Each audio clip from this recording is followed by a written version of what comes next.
الإسلام الوسطي الذي تؤمن به، وهل في الإسلام وسطية، وما هو موقفك من مدنية الدولة المصرية؟ أيها الإخوة الأعزاء، شوفوا أنا كنت وأنا في الصعيد فترة حد بيسأل يقول لي هل تطبق الشريعة الإسلامية؟ نفس السؤال نفس الدور. قلت له هل تطبق الشريعة الإسلامية؟ طب إيه الشريعة الإسلامية؟ إحنا شعب نعتز ونفخر بأعظم ما عندنا من مقدسات إسلامية ومن الشريعة. التمجيد لسه تاني سيادة الرئيس لما يمن علينا بشريعة إسلامية تطبق أو لا تطبق ده قرار شعب.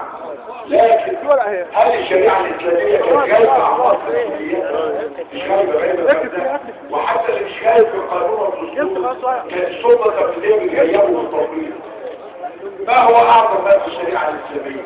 الحرية والعدل والرفاهية، ده أعظم ما في الشريعة الإسلامية.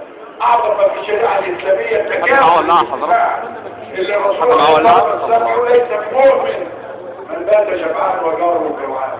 الشريعة الإسلامية أعظم ما فيها مواجهة الفقر، اللي بيقول فيه سيدنا علي لو كان الفقر رجلا لقتلته. الشريعة اللي أعظم ما فيها احترام الكرامة الإنسانية، فلا يفرض على أي إنسان شيء ضد الأرض. الشريعة الإسلامية ربنا حتى يدرك الناس عظمة الحرية في الإسلام في أعظم شيء وهو العقيدة والدين. ربنا يقول فمن شاء فليؤمن ومن شاء فليكفر.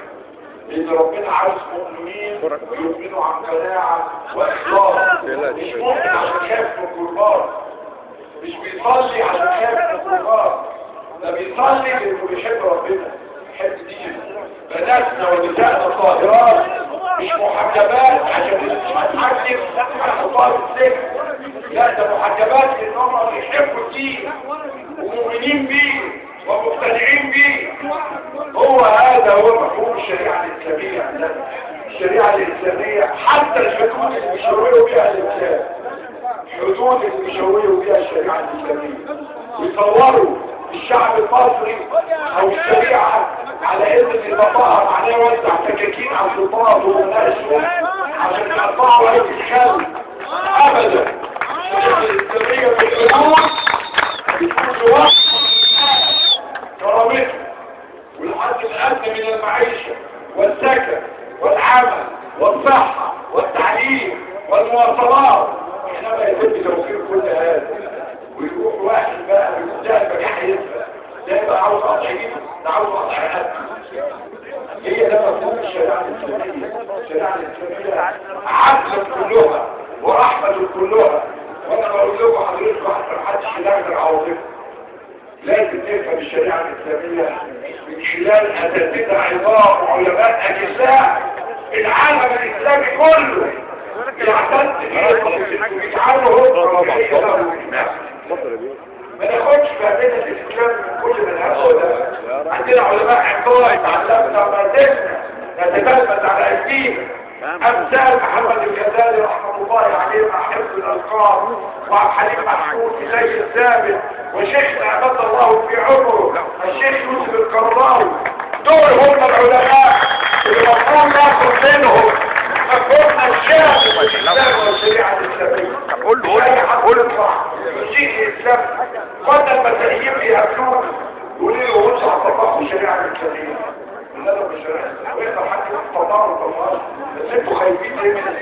يروحوا خايفين تحت تخلونا مسلمين بالقوة. هو فاهمين الشريعة الإسلامية يعني الحاكم أو الحكومة هتجيب أخونا المسيحي كده وتقول له يا تسلم يا حبيبي.